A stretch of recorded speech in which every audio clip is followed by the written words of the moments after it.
Bonjour à toutes et à tous. Nous sommes heureux de vous accueillir ce matin à nos ateliers sur l'investissement qui sont là pour vous donner les outils afin de faire la finance autrement.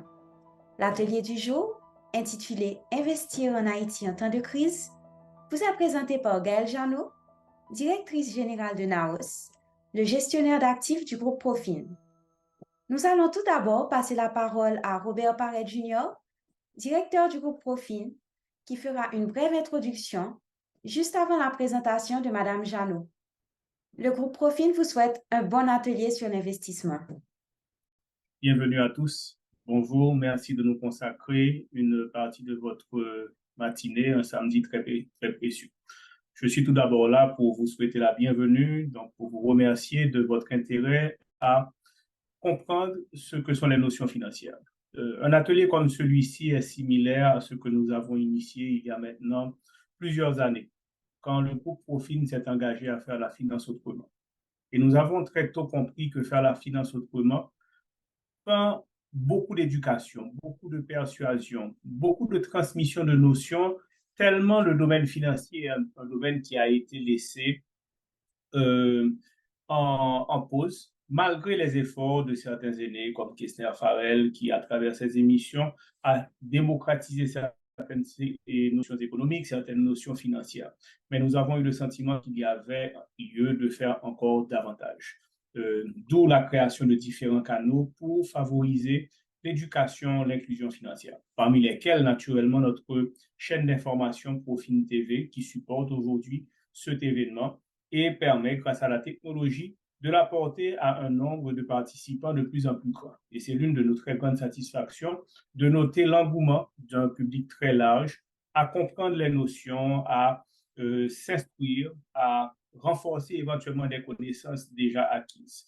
Le sujet du jour est d'importance puisqu'il concerne non seulement l'investissement, mais l'investissement dans un contexte très particulier qui est celui de l'investissement en temps de crise.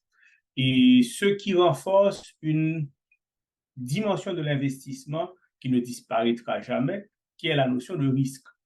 Quand on investit, on prend un risque. Alors souvent, quand je parle de risque dans le domaine de l'investissement, ceci suscite une certaine crainte. Mais nous devons comprendre que le risque est partout.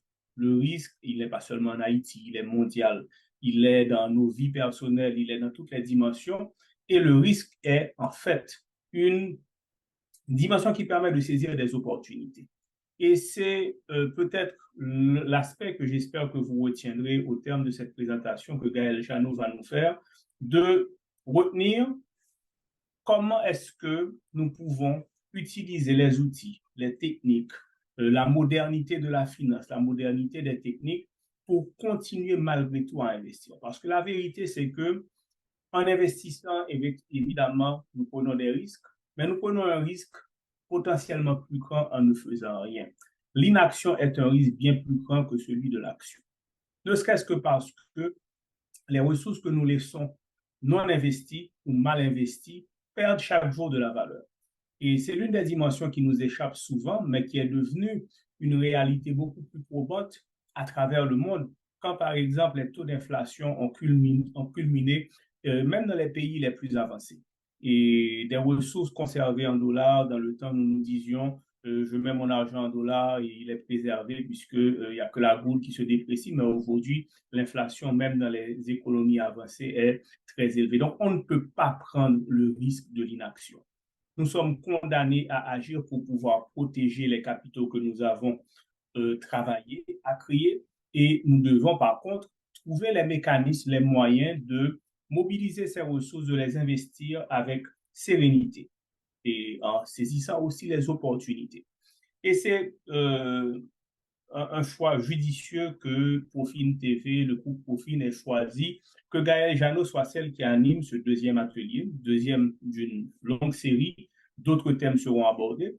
Et parce que Gaëlle Janot renferme toutes les compétences pour traiter ce sujet. Non seulement elle a développé une très large expérience dans le domaine de la gestion de fonds mutuels et d'autres produits structurés, notamment durant son passage dans le groupe Amundi, qui est l'un des leader mondial dans le domaine et elle a contribué avec ce groupe pendant de très longues années.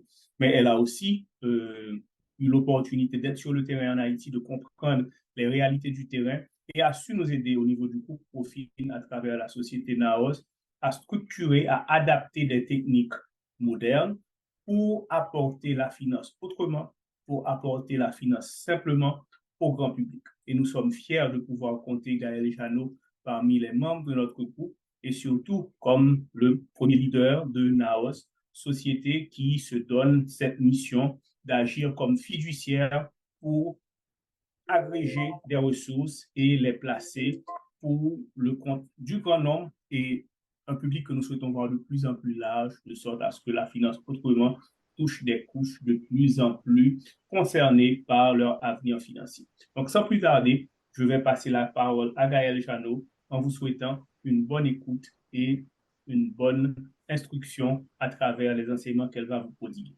Gaël, bienvenue et merci. Merci Robert, bonjour à tous, je suis ravie d'être parmi vous ce matin. On a un programme effectivement un peu chargé parce que ce n'est pas un petit sujet qu'on va traiter aujourd'hui. Investir en temps de crise, on va le faire en 3 phases. On va tout d'abord investir correctement, crise ou pas crise, pour avoir les bons réflexes. Ensuite, on va s'interroger sur ce qui est vraiment une crise. Et pour finir, on va vous donner les bons réflexes pour investir. Donc effectivement, au tout début, Robert l'a dit également, investir, j'ai choisi ce titre-là, investir, c'est choisir. Pourquoi ne pas investir, c'est s'appauvrir quelque part, notamment quand on est dans des périodes d'inflation aussi importantes que ce qu'on connaît aujourd'hui. Et j'ai repris un petit graphique qui a été présenté à l'atelier précédent. Et vous voyez, en fait, avec l'inflation, donc aujourd'hui, elle est plus haut, 46% aujourd'hui, en moyenne de 30% sur les 3 ans à venir. Et on voit celui qui n'a rien fait, donc en fait, qui n'a pas investi, donc il a perdu il a perdu du pouvoir d'achat, il a perdu son capital, a perdu de la valeur sans même rien faire. Donc c'est un phénomène que vous connaissez, je fais un rappel rapide. Donc il s'est retrouvé avec 51 $. Et puis il y a celui qui a investi sur un produit traditionnel et on a fait le calcul qui est arrivé à peu près à 115 $. Ici, l'objectif, c'est ça, c'est de montrer que ne rien faire, c'est finalement prendre plus de risques. L'inaction, comme ça a été dit, c'est pas la bonne méthode. Investir, oui, comporte des risques, ne pas investir en comporte encore plus, surtout quand on est dans des périodes inflationnistes extrêmes comme on est en train de le vivre aujourd'hui. Donc ça, c'était important à souligner. Comme je l'ai dit tout à l'heure, avant d'investir, il faut avoir les bons réflexes et finalement, crise ou pas crise, il faut pouvoir investir correctement. Donc, on va aller voir les 4 étapes pour investir correctement. La première étape, c'est investir en prenant des précautions. J'entends aussi beaucoup de gens dire « oui, mais investir, c'est compliqué, c'est un mythe, c'est pas pour moi ». C'est pas vrai, vous avez tous cette capacité d'investir. Simplement, ce qui est important, c'est d'aller trouver le produit qui vous correspond le mieux, qui répond à vos besoins. Donc, c'est de prendre les précautions nécessaires, c'est de définir clairement vos besoins et vos objectifs, c'est de définir votre profil investisseur et, on le verra en dernier lieu, c'est à la fois diversifier vos avoirs. Donc ça, c'est diversifier vos avoirs, c'est à la fois une façon d'investir correctement, mais c'est aussi un réflexe lors de périodes de crise. J'ai mis ce petit masque au cochon, vous voyez. Pourquoi? Parce que ce masque, vous le connaissez, on a tous pris des précautions pendant la période de Covid.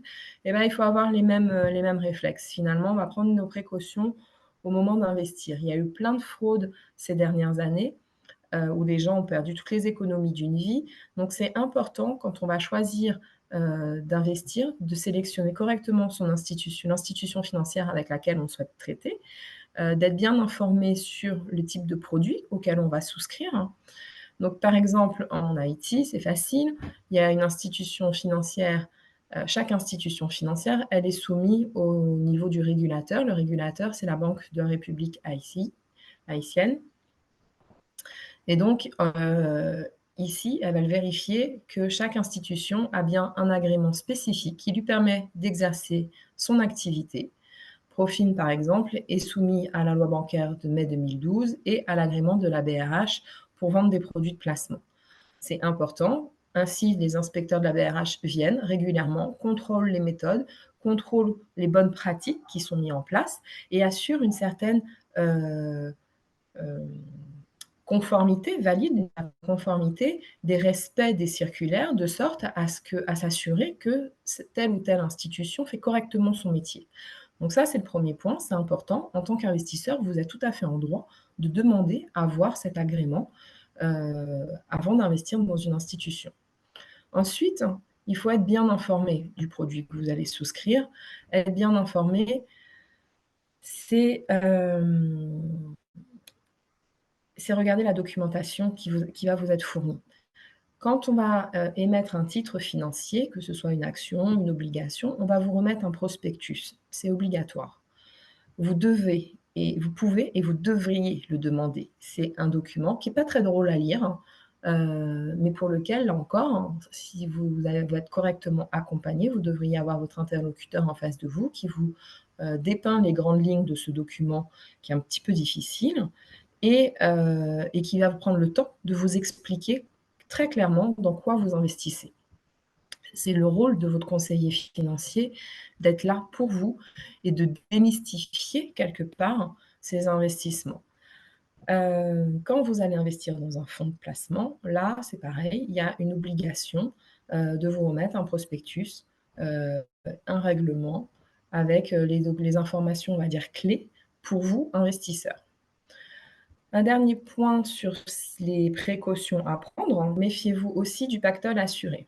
C'est-à-dire quand on vous dit des choses qui sont trop beaux pour être vraies, quand on vous dit: «J'ai une source fiable, c'est sûr, c'est garanti, t'inquiète, vous devez absolument investir aujourd'hui, demain il sera trop tard». Toutes ces belles phrases magiques doivent sonner une sorte d'alarme chez vous et vous devez vous dire: «Attention, c'est pas normal qu'on me propose quelque chose».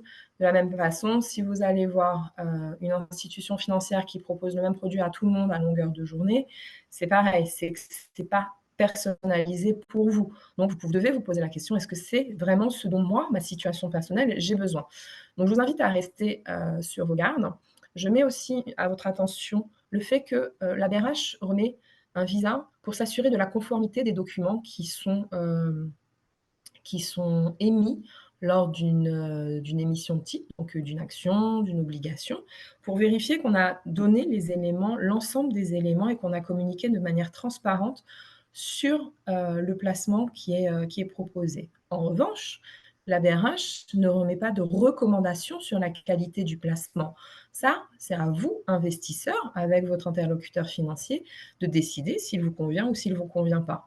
Je fais ce point pour vous dire, si on vous dit, c'est un produit de placement qui est garanti par la BRH, c'est faux, c'est pas possible. La BRH ne fait pas ce genre de promesses. La BRH est là pour s'assurer de la transparence de l'information et de la bonne conformité du titre tel qu'il vous a été proposé, mais pas de sa qualité financière. Donc je voulais faire ce point. Voilà un petit peu les étapes, à l'intérieur des précautions à prendre, les petits réflexes qu'il faut avoir.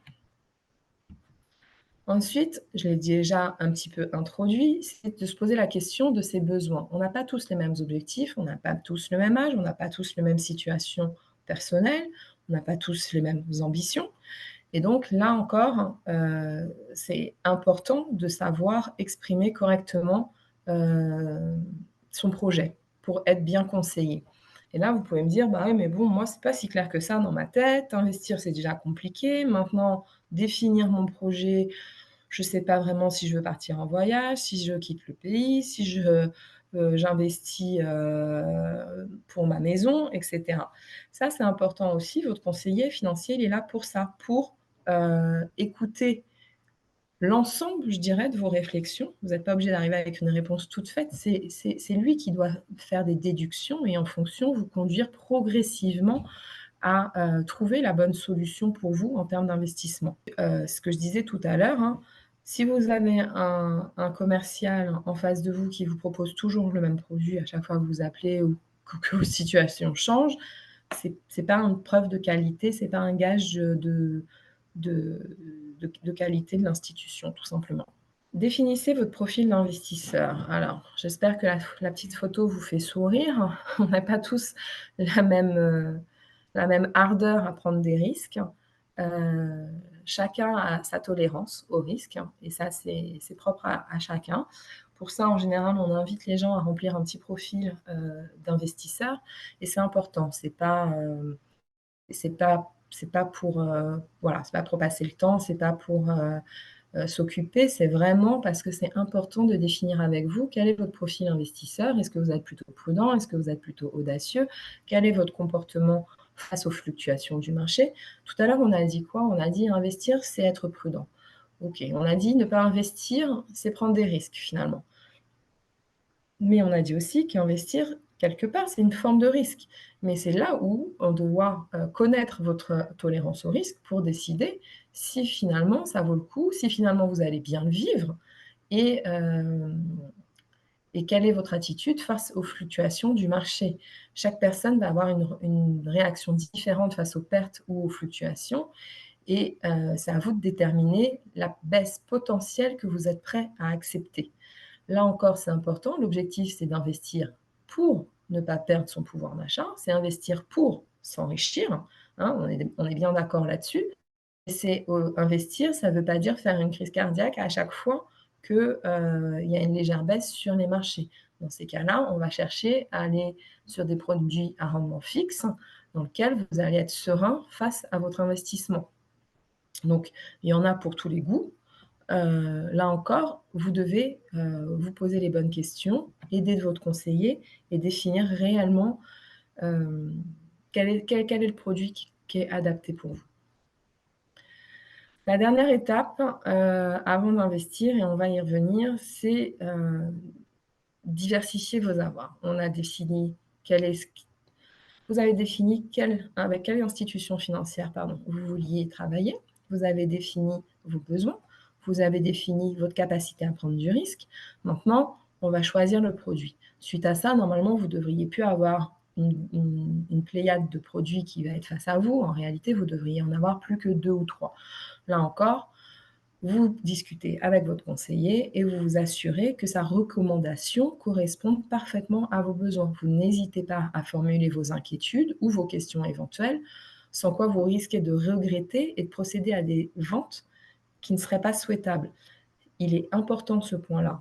Le marché, il fluctue. Si à un moment vous êtes inconfortable par rapport au produit qui vous a été vendu, vous allez avoir le réflexe de le vendre, ce qui est normal.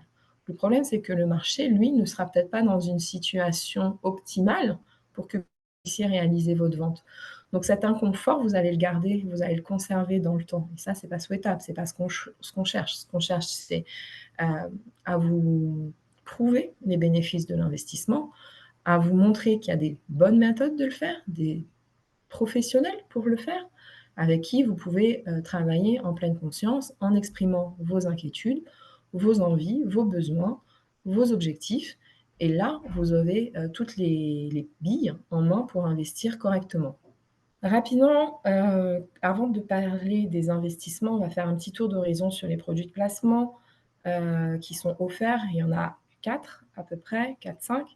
Les actions, donc ça, c'est une part d'une entreprise. Vous accédez au capital de l'entreprise, donc vous êtes directement lié aux résultats de l'entreprise. Une obligation, cette fois-ci, vous achetez la dette de l'entreprise, donc il y a un risque qui est un peu moindre. Au niveau de l'obligation, souvent, c'est un rendement fixe. Au niveau de l'action, vous allez voir votre action évoluer en fonction des résultats des entreprises, donc c'est plus variable en termes de performance. Et sur les actions, vous pouvez aussi bénéficier de dividendes. Au niveau des fonds communs de placement, là, c'est une coquille vide, j'ai envie de dire, dans lequel un gestionnaire professionnel va faire la sélection pour vous d'actions, d'obligations, va faire un sort de panier de valeurs, de sorte à ce que le risque soit dilué en fonction des opportunités qu'il aura repérées. Et ça, l'intérêt, c'est que souvent, c'est accessible avec un montant à investir beaucoup plus faible que si vous allez en direct sur les actions ou les obligations. En général, ça s'adresse à une catégorie qui est plus aisée. Et les fonds communs de placement ont l'avantage d'être accessibles à partir, par exemple, dans le groupe Profit, ils sont accessibles à partir de 1 000 $. Les fonds dédiés, ça, c'est pour les personnes qui ont beaucoup plus d'argent et pour lesquelles ils vont faire le choix d'investir en fond. Ils vont faire le cahier des charges, en fait, si vous voulez. C'est-à-dire qu'ils vont dire, moi, je veux telle valeur, et c'est eux qui vont vraiment piloter un petit peu leur portefeuille avec le conseiller. Mais voilà, c'est plus pour des entreprises, on est moins dans ce cas de figure ici. Je vous présente ça pourquoi? Ici, j'ai très peu entendu de gens me dire: «Ah Gaëlle, tu sais, j'ai fait fortune en investissant dans mon livret bancaire ou dans mon dépôt à terme ou dans un programme de défiscalisation».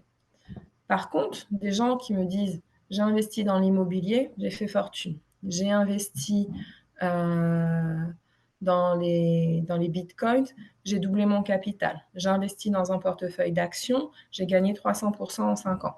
Ça, oui, j'ai entendu. De la même manière, ces mêmes gens qui ont investi et qui ont gagné, il y a aussi le cas inverse, c'est-à-dire qu'ils ont, aussi certains perdu.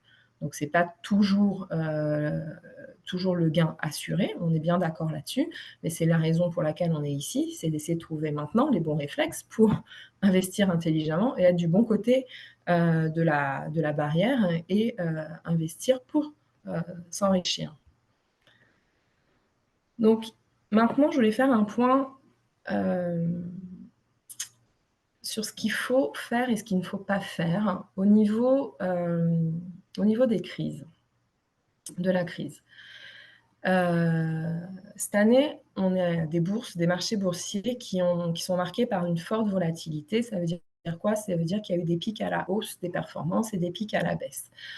On a, une grosse période d'inflation. On a les banques centrales, des États-Unis, d'Europe, qui ont monté les taux d'intérêt, ce qui est pas une situation favorable, globalement, économiquement, hein. Mondialement, c'est pas une situation favorable. On enregistre des taux d'inflation records. Haïti est bien placé pour le savoir. On sort quand même d'une période de Covid qui est pas si éloignée que ça. Donc on a quand même pas mal de raisons qui ont déstabilisé un petit peu les marchés et face à ça, c'est vrai qu'on doit être de plus en plus prudent et on doit avoir, les réflexes, en fait, pour adopter correctement.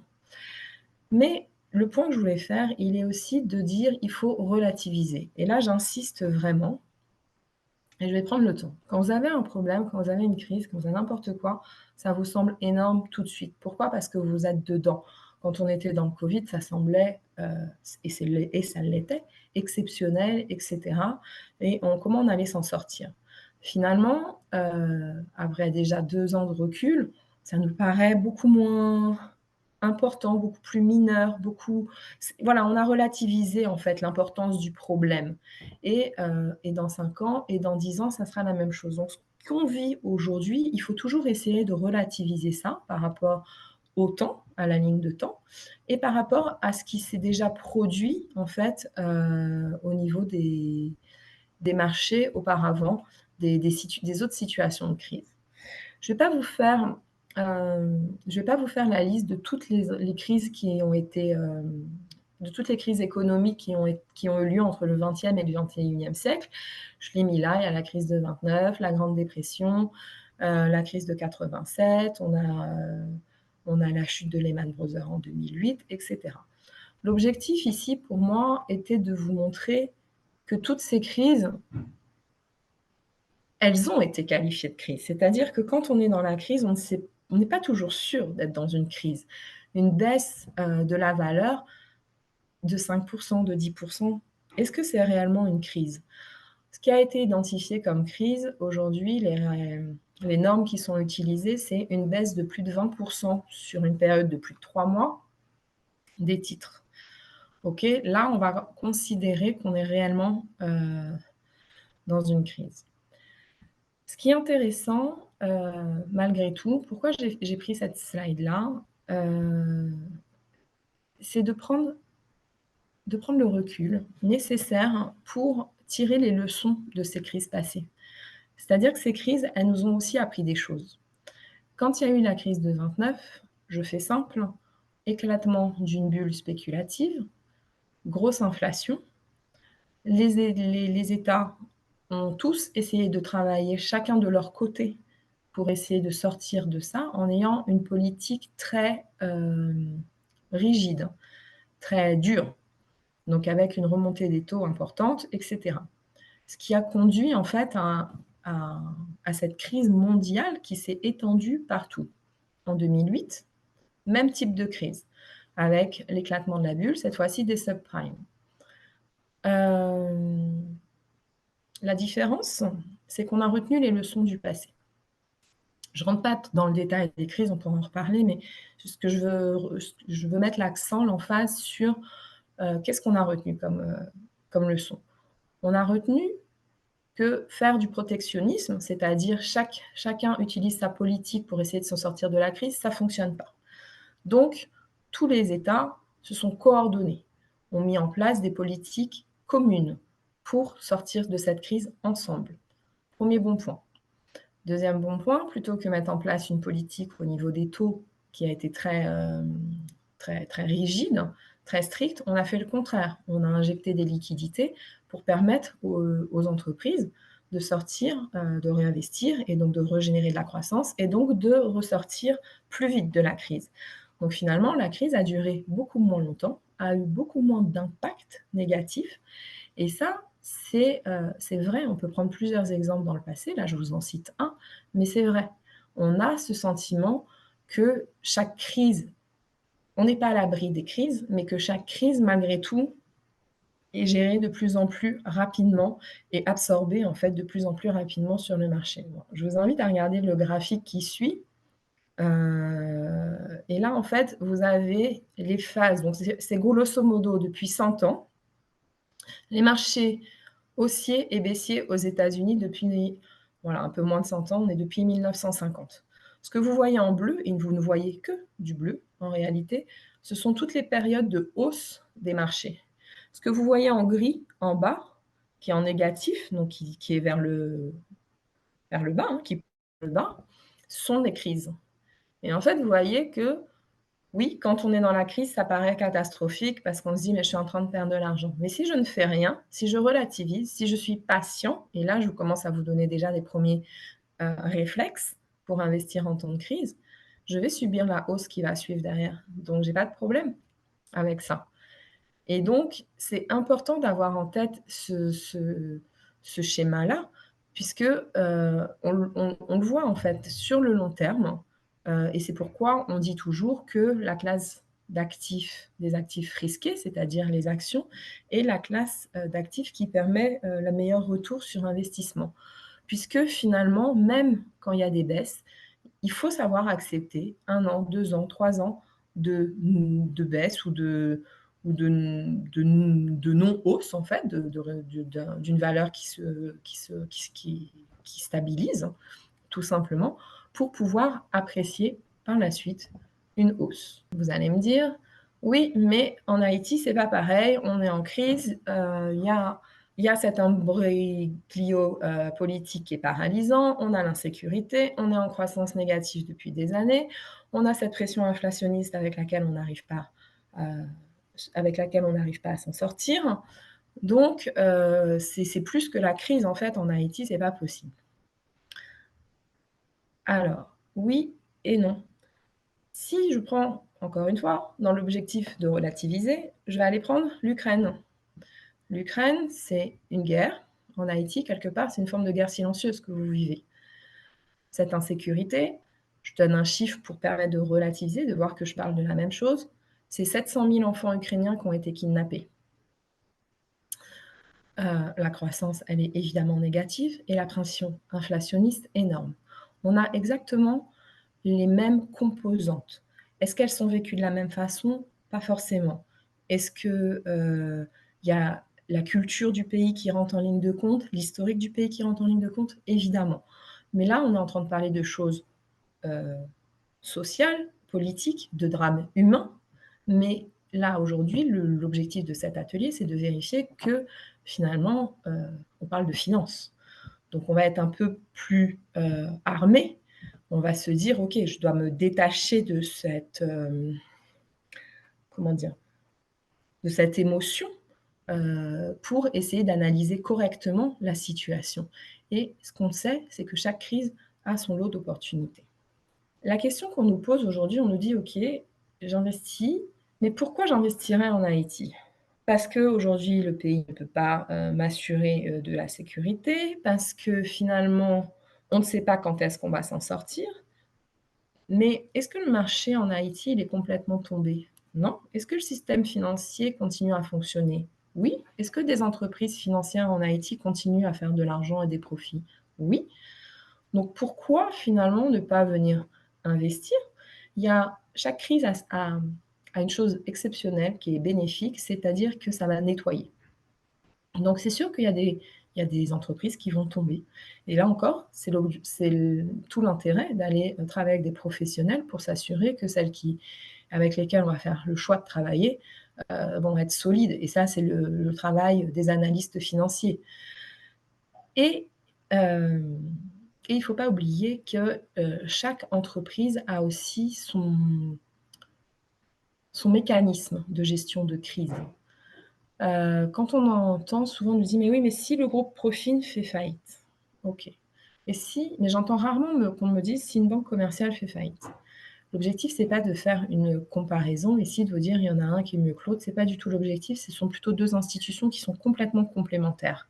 Donc on n'est pas là pour ça, mais on fait pas aussi le même métier. Et ça, c'est important de l'avoir en tête. Donc on n'est pas soumis au même mécanisme de gestion de crise. Une banque commerciale, elle va être, pour gérer sa crise, comme elle va utiliser les dépôts pour faire des crédits, d'accord? Donc elle va utiliser l'argent qu'elle reçoit pour prêter à une autre personne. C'est-à-dire que finalement, cet argent, il est rentré dans son bilan. Cet argent, s'il n'est pas remboursé, l'oblige elle-même banque à venir le restituer. Donc dans ce cas précis, la banque, la BRH a mis en place un sort de fonds garanti, de dépôt, pour venir couvrir une partie, des dépôts, des investisseurs. C'est une action de protection vis-à-vis des épargnants qui existe. Au niveau de Profin enfin du groupe Profin, on n'a pas le même métier. On ne prête pas l'argent à quelqu'un d'autre. On prend l'argent des investisseurs et on l'investit dans des entreprises. On est un intermédiaire. Donc ici, on n'a pas lieu de répondre à la même, réglementation ou au même mécanisme de gestion des risques. Ici, ce qui est important, c'est de vérifier, comme je l'ai dit tout à l'heure, qu'on respecte, qu'on est conforme qu'on est conforme aux régulations en vigueur. Ici, qu'il y a une ségrégation des avoirs, je m'explique, ça veut dire quoi? Ça veut dire que l'argent des investisseurs ne rentre à aucun moment dans le bilan, c'est-à-dire dans les états financiers du groupe Profin. Ils sont les vôtres. Ils ne sont pas assimilés à l'institution financière. De la même manière, on a une séparation des métiers. Aujourd'hui, dans le groupe Profin, si vous avez un petit peu challengé, avec les conseillers, vous verrez qu'en fait, il y a 8 entreprises qui constituent le groupe. L'objectif est quoi? C'est de séparer les métiers. En séparant les métiers, on s'assure de mettre en place des contrôles, de check et donc d'aller, aussi à l'encontre de certaines pratiques qui ont été faites et notamment, je pense notamment à Madoff, je ne vais pas revenir dessus, mais globalement, c'est quoi? C'est je dépose mon argent, j'investis. J'investis par exemple avec Naos, qui est, la société de gestion, c'est-à-dire qui va gérer les fonds communs de placement que je vous ai expliqué tout à l'heure. Et Naos a, le devoir d'aller placer cet argent auprès, de différents émetteurs. Mais comment en être certain? Et là rentre en ligne le dépositaire. Le dépositaire, c'est un rôle important, qui va venir contrôler que Naos fait correctement son métier, que Naos reçoit bien son certificat d'action et ce certificat d'action n'est pas dans les mains de Naos. Ce certificat d'action, il est dans les mains du dépositaire. De sorte à ce que si demain, il y a une volonté en fait de fraude, elle soit détectée automatiquement. De sorte à ce que si demain Naos fait faillite, il n'y a pas de problème, Naos n'est qu'un intermédiaire. Donc vous êtes toujours, propriétaire des parts qui ont été achetées en votre nom. La gestion qu'on propose, elle n'est pas à notre nom propre, elle est au nom on parle de gestion pour compte de tiers, elle est au nom de chaque investisseur quelque part. Si c'est Profin qui fait faillite, c'est la même histoire. Profin n'existe pas, mais vous êtes toujours actionnaire des titres que vous avez émis. Donc, ces mécanismes de gestion du risque, ils existent, mais ils sont propres à chaque métier qu'on fait. Donc, on n'a pas les mêmes risques, on ne prend pas les mêmes risques qu'une banque commerciale, donc on n'a pas les mêmes mécanismes qui sont en place. On a des mécanismes qui sont propres à une banque d'investissement, à une société de promotion de placement, à une société de gestion, à ce qui définit le groupe Profin. Donc, je fais ce petit point qui semble important parce que souvent, c'est une question qui revient et je voulais profiter de cette journée pour l'adresser. Donc, qu'est-ce qu'on a dit tout à l'heure? On a dit « je relativise ». Premier point. Deuxième point, je ne panique pas. Paniquer, c'est faire des mauvaises actions, c'est prendre des décisions hâtives, c'est faire des mauvais choix au mauvais moment. On en est au troisième point. Respectez votre investissement, votre plan d'investissement. On l'a vu tout à l'heure, c'est pour ça qu'il y a eu cette petite introduction. En introduction, vous avez défini, en amont de votre investissement, pardon, vous avez défini vos besoins, vous avez défini vos objectifs. Il faut regarder ça à ce moment-là, c'est-à-dire qu'il faut reprendre. Moi-même, je vais être très transparente avec vous. C'est un conseil que je m'applique aussi en tant que gestionnaire de fonds. C'est-à-dire que quand les marchés ne vont pas dans le sens que j'aurais souhaité, et je vérifie si je suis toujours confortable. Et pourquoi j'ai fait ce choix d'investissement? Parce que finalement, j'avais investi pour 5 ans. OK, on n'est que la première année. Pourquoi je panique? J'ai encore 4 ans. Donc, il est important de réviser son plan d'investissement. Et ça, c'est vraiment une obligation. Si vous cassez ce que vous avez décidé il y a 2 ans auparavant, alors soit vous avez une bonne raison et votre situation personnelle a évolué et dans ces cas-là, vous redéfinissez de nouveaux objectifs, ça c'est différent. Mais si votre réaction, elle est liée à la volatilité, c'est-à-dire la hausse ou la baisse des titres que vous avez achetés, de votre investissement, là, ce n'est pas l'objectif. Ça veut dire que tout le monde va avoir ce réflexe-là. C'est pour ça que c'est important. Ça paraît basique comme conseil.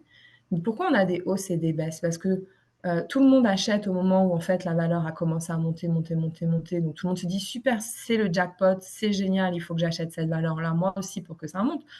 Sauf que les arbres ne montent pas jusqu'au ciel. Donc en fait, tout le monde achète au moment où ça a déjà pris énormément de valeur. Et puis quand ça commence à baisser, tout le monde revend en même temps. Donc en fait, les gens achètent au plus haut et revendent au plus bas. Ça, c'est le réflexe, on va dire, des investisseurs, comment dire? J'ai envie de dire non avertis, mais c'est même pas non avertis, c'est qui n'ont pas les bons réflexes, qui sont pas suffisamment bien éduqués en termes de gestion financière, qui sont pas bien conseillés. L'objectif, il est pas là. Il est plutôt d'être patient et d'attendre. Donc, je reviens sur ma petite boule. Si elle est pas tournée dans le bon sens, hein, comme on voit sur la photo, et ben je la remets dans le bon sens et j'attends. J'oublie pas mon objectif de fond. J'étais placer l'argent pour ma retraite. J'ai encore 15 ans devant moi. Pourquoi aujourd'hui je viendrais paniquer? Pourquoi aujourd'hui je viendrais prendre des décisions contraires à celles auxquelles j'ai réfléchi il y a 2 ans quand j'ai mis mon investissement en place? Ici, une valeur que tout le monde connaît, Apple, on est avec une baisse de 5%. OK, on est sur un an. On est à peu près à mars 2023. Ah bah Apple, 5%, c'est pas génial. Donc, vous voyez, on a la tête de notre investisseur qui arrive ensuite, qui commence à être un peu paniqué quand il fait ses comptes. Et c'est surtout pas la tête que je souhaite que vous puissiez faire. Et puis maintenant, on va regarder, on va relativiser, on va regarder sur plus long terme. Puis finalement, je reprends cette même valeur. J'ai touché à rien, j'ai gardé la même date d'observation, simplement je l'ai pris plus tard. Et j'ai pris ça sur 5 ans. Et là, finalement, je me rends compte que j'ai fait 280%. OK? Donc une baisse de 5%, ça ne veut rien dire. Si vous croyez en la valeur du titre que vous avez acheté, si vous faites un investissement de conviction, il faut rester sur vos convictions. Investir régulièrement, on en est au 4e bon réflexe. Investir régulièrement, pourquoi? Investir régulièrement, puisque ça va vous permettre de lisser vos points d'entrée. On l'a dit tout à l'heure, les gens achètent quand ça monte, quand ça monte, quand ça monte. Mais si vous continuez d'acheter quand ça baisse, quand ça baisse, quand ça baisse, vous allez avoir un prix moyen beaucoup plus intéressant que quand vous allez acheter une fois de temps en temps. Ça, c'est un principe de base, hein. Quand on veut épargner et investir, une des meilleures techniques, c'est d'investir régulièrement. Vous mettez 100 $ tous les mois, ça va vous permettre d'avoir un meilleur prix au final. Parce que vous n'avez pas de boule de cristal, moi non plus. Je ne sais jamais à quel moment c'est le plus intéressant d'investir ou le plus intéressant de vendre. Donc si j'ai une démarche, ne le sachant pas, je vais avoir une démarche régulière qui va me permettre, en fait, des fois je vais acheter plus cher, des fois je vais acheter moins cher, mais globalement, je vais avoir un prix d'achat moyen qui va me permettre d'enregistrer des meilleures performances que si j'avais acheté de manière ponctuelle. Donc ça, quand vous êtes dans une démarche d'investissement, sans que ça soit des gros montants, vous mettez en place, vous faites vos calculs budgétaires et vous mettez en place des virements, des transferts régulièrement pour pouvoir avoir cet effet de levier-là. Ça, c'est important. On dit également, voilà, on le voit sur la courbe, hein, en fait, hein, qui est présentée. Quand on investit, hein, ce que j'ai dit, on investit tout en haut ou tout en bas, on va dessiner un prix moyen au niveau, voilà, vous ne savez pas si vous allez investir en haut de la courbe ou tout en bas. Si vous investissez tout en bas, vous avez de la chance, c'est très bien, mais ça, c'est très difficile à prévoir. Tirer profit de la situation. Quand il y a des crises, il y a des opportunités. Il y a un nettoyage qui se fait. On a parlé de bulles spéculatives, c'est quand il y a eu un excès. Comme tout système, comme la nature en fait, hein, quand il y a un excès de quelque chose, on est obligé de réguler. Et on régule, on fait sortir les mauvais players, on va dire, et on va garder ceux qui ont été les mieux structurés, les mieux... comment dire, les plus... il n'est pas bon mon terme, je vais dire les plus honnêtes dans le sens où qui se sont le mieux conformés en fait aux mécanismes de gestion de risque, aux régulations en cours, etc. et qui n'ont pas été dans l'excès pour essayer de tirer profit au maximum, au maximum, au maximum. Donc il y a ce nettoyage lors des crises qui se fait. L'avantage, c'est que justement, quand il y a une crise, il y a des baisses. Aujourd'hui, je vous donne un exemple, vous avez une grosse situation d'inflation en Haïti. Ok, enfin, c'est vrai partout. C'est un phénomène global qu'on va retrouver mondialement aujourd'hui. Donc, il y a une hausse des taux. Aujourd'hui, si vous empruntiez il y a 3 ans, vous aviez un taux d'intérêt moins cher que si vous empruntiez aujourd'hui. Hausse des taux. Hausse des taux, ça veut dire quoi? Ça veut dire que je peux moins facilement emprunter. C'est plus difficile. En tout cas, financièrement, ça me demande d'avoir une solidité financière beaucoup plus importante. Donc, quel est le genre de produit que j'achète en général avec un crédit bancaire? Ça va être l'immobilier. Donc l'immobilier, il va chuter. Le prix de l'immobilier va naturellement baisser. Et là, si j'ai de l'investissement, si j'ai de l'argent, je vais acheter des choses avec 30-40% de discount parce que moi, j'ai cette capacité à investir, par exemple. Donc là, je donne un exemple qui est propre au marché immobilier, à ce qu'on vit, mais c'est vrai aussi avec des titres d'action, par exemple. Quand une entreprise, et je le dis systématiquement auprès de nos conseillers financiers, quand on a un titre ou un fonds qui baisse, je leur dis toujours, décrochez votre téléphone, appelez vos clients, dites-leur que c'est un point bas et que c'est intéressant de réinvestir si elles ont cette capacité financière. Ça va leur permettre de dégager une performance supérieure par la suite. Donc, c'est plutôt une bonne nouvelle. Donc, je sais qu'à court terme, on regarde son relevé de compte et puis on se dit, oh mon Dieu, j'ai fait un investissement et là, j'enregistre une baisse de 2%, c'est la catastrophe. Mais non, vous allez avoir l'opportunité, si vous avez cette capacité financière, de réinvestir. Et donc, je ne sais pas si la fois d'avant, vous aviez investi à 4, comme on l'a dit tout à l'heure, vous lissez votre prix, vous allez à 3. Si l'objectif de cette valeur, c'est 10, vous voyez que vous allez gagner 7, au mieux de gagner les 6 que vous auriez gagné initialement. Donc, je schématise volontairement, mais vraiment, tirez profit d'une situation de crise. Si vous ne vous sentez pas capable de le faire tout seul, faites-le accompagné de professionnels de la finance. J'insiste là-dessus parce que je veux casser le côté « je ne sais pas faire, je ne peux pas faire, c'est trop compliqué ce que tu nous dis Gaëlle, il faut absolument que je ne vais pas réussir ». C'est accessible, c'est facile, mais il faut être accompagné correctement. Restez patient, on en est au 7e et avant-dernier conseil. Si vous êtes dans un bateau, en plein orage, en pleine crise, et il y a les grosses vagues partout, qu'est-ce que vous faites? Vous sautez ou vous essayez de vous accrocher au mât du bateau? Et bien, vous restez accroché au mât du bateau, et c'est un petit peu le même conseil. Et là, c'est une citation de monsieur Warren Buffett, qui est pratiquement à ne plus présenter, mais qui est un des plus grands, en fait, financiers, et qui est multimillionnaire maintenant, qui dit là, il y a 2 règles quand on investit à respecter, fondamentales. La première, c'est de ne pas perdre d'argent, on est d'accord? Et la seconde règle, c'est de ne pas oublier la première. Pourquoi? Il ne faut pas céder à la panique. On enregistre une perte, il ne faut pas céder. Si et seulement si vous êtes convaincu que la société ne se relèvera pas, alors là, oui, vous faites une décision de réarbitrage. Des fois, il est de bon ton d'enregistrer une perte pour faire des nouveaux investissements que de la subir trop longtemps.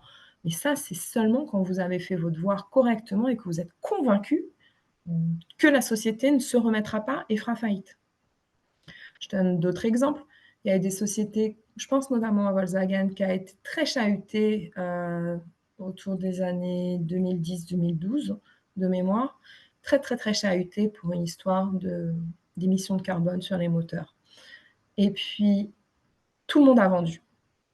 Et ceux qui ont acheté à ce moment-là, au bout de 6 mois, l'entreprise avait récupéré le niveau qu'elle avait en termes de valorisation, c'est-à-dire le prix de l'action, avait récupéré en fait le prix, la baisse qui avait été subie. Donc je ne sais plus les chiffres exacts, mais il y avait eu une baisse de 30% de la valeur. Les gens qui ont investi, eux, au plus bas, ou qui ne sont pas sortis, qui sont restés patients, c'est l'objectif, ont bénéficié de toute la hausse qui est derrière. Le dernier conseil, ayez une bonne gestion de vos dettes. J'entends souvent des gens me dire « Oh là là, mais ça a perdu 5%, c'est une catastrophe ». Mais est-ce que réellement vous êtes conscient des 5% que vous laissez à gauche et à droite? Je m'explique. J'ai fait une petite étude sur les taux d'emprunt au niveau des cartes bancaires en Haïti. En moyenne, on est à peu près à 4%. C'est-à-dire que chaque mois, quand j'utilise ma carte de crédit, c'est-à-dire que j'achète un crédit sur le mois, ça me coûte 4%. Et là, j'ai l'impression que ça gêne personne. 4%, ça fait pratiquement... on est entre 40 et 50% à l'année, quand même, de taux. D'accord? Donc ça, plus l'inflation, qui est à moins 46%, si je gère mon argent comme ça, je m'appauvris considérablement de mois en mois. Donc, investir sur des actions qui font moins 5%, moins 10%, c'est pas sympa, c'est pas la situation qu'on préfère. Maintenant, on relativise, on panique pas, on reste patient, on essaie de tirer profit de cette situation si jamais on a la capacité financière. Mais quand les taux montent comme ça, comme dans une situation inflationniste comme on est aujourd'hui, peut-être que avant de s'exciter sur ces investissements, on devrait peut-être reconsidérer certaines dettes, essayer de nettoyer cette partie-là afin de mieux gérer son patrimoine dans son ensemble. Parce que quand on parle d'investissement, finalement, on parle de l'actif qu'on investit, mais on a une forme de passif, si je reprends les termes comptables des entreprises. Et donc, le passif, c'est la dette. Donc, 5% par mois de crédit sur ma carte, c'est important aussi. Donc, on essaie d'équilibrer et d'avoir toujours du recul, d'être objectif et du bon sens quant à l'utilisation qu'on a de son argent, de ses crédits, pour gérer un patrimoine en globalité. Et ça, c'est important d'avoir cette vision de gestion du patrimoine en globalité. J'avais dit que c'était le dernier conseil. C'est un conseil que tout le monde doit connaître. C'est le conseil numéro 1, diversifier vos investissements. Si vous mettez tous vos œufs dans le même panier, ça ne fonctionne pas. Si vous vous exposez à une baisse et que vous avez fait le mauvais choix, vous perdez tout. Donc là, il faut toujours diversifier son investissement. S'il y a une baisse, je me rattrape. Soit je perds qu'une partie, si les autres ne font pas, soit en général les autres investissements, en espérant que j'ai pas eu faux partout, se reprennent et viennent compenser la baisse subie. Donc ça, c'est toujours, toujours, toujours important et c'est pour ça aussi qu'on a mis en place les fonds communs de placement qui ont cette diversification naturelle pour permettre justement, on va dire à l'investisseur qui a, des connaissances modérées ou peu de connaissances ou même qui est averti, on fait le job pour lui. On fait cette diversification naturellement. Voilà, je vais m'arrêter là parce que je pense qu'on a, fait pas mal de points. Je voudrais entendre vos questions et je tiens juste à dire, s'il y a des points sur lesquels on est passé trop vite, parce que je sais que le programme était dense aujourd'hui, n'hésitez pas à le mettre sur le chat ou à nous le dire et dans ces cas-là, on pourra éventuellement, imaginer refaire une deuxième session dans laquelle on rentrera plus en détail sur certains points. Merci beaucoup, Gaëlle, pour cette présentation très instructive. Nous vous invitons maintenant, toutes et tous, à poser vos questions dans le Q&A. On entend les questions, Gaël, je vais te remercier et j'ai encore appris quelque chose. Il y a même plusieurs. Merci beaucoup. Nous avons 2 mains levées. Johnson Célestin, et nous vous donnons la parole. Et alors, je ne sais pas ce que vous m'entendez. Oui, c'est bon. Ok, merci. Déjà, je dis merci spécialement au groupe Profin pour cette belle conférence, ou du moins pour cette belle exposé, ou du moins pour ce beau exposé de préférence. Ça me fait plaisir de participer avec vous dans cette activité. On a fait mention du marché immobilier. Donc, ma question, c'est que est-ce qu'il y a vraiment un marché en Haïti? Si oui, comment on pourrait créer ce marché de manière forte? Merci. Je vais faire un début de réponse qui va être complété. On s'est posé la question il y a 2-3 ans de créer un fonds pour investir justement sur le marché immobilier haïtien. Et compte tenu de cette inflation qui continuait, et donc en fait aujourd'hui la rentabilité locative, je pense que oui, on peut la trouver. Par contre, revendre le bien et finalement investir dans l'immobilier, c'est avoir deux leviers. C'est bénéficier d'une location, d'une rentabilité locative, donc ça veut dire en louant le bien pendant un certain temps, mais c'est aussi avoir une capacité à revendre le bien dans le futur en encaissant une plus-value. Et c'est ici où je pense que le marché haïtien peine aujourd'hui et ce qui va être compliqué à mettre en œuvre. Donc, pour être complètement transparente, ce matin encore, j'étais en train de réfléchir à plutôt créer un fonds immobilier, mais à l'extérieur d'Haïti, c'est-à-dire en allant chercher des investissements, on va dire, matière plus large dans les Caraïbes, dans lequel on n'aurait pas cet inconvénient du deuxième levier. Donc, voilà ma partie. Je ne sais pas si quelqu'un souhaite compléter. Oui, je et pour répondre à la question de M. Célestin, que je vous remercie, et est-ce qu'il y a un marché de l'immobilier? Je vais dire en substance, oui. Dès qu'il y a demande et dès qu'il y a offre, il y a un marché. Maintenant, est-ce que ce marché est structuré? Est-ce que ce marché permet l'accès à un grand nombre d'acteurs? La réponse éventuellement est non. Et cette limitation vient avec des contraintes sur ce marché précisément. Cette question permet de mettre en lumière les bénéfices de la finance moderne. Je vais prendre un exemple. Euh, N'importe lequel d'entre nous pourrait vouloir investir dans l'immobilier, mais ne pas avoir les fonds suffisants pour l'investissement minimum pour acheter une propriété ou un immeuble. Ou même quand il aurait la capacité de le faire, il serait peut-être en train de violer la règle de base que Gaël vient d'indiquer, qui est celui de la diversification des risques.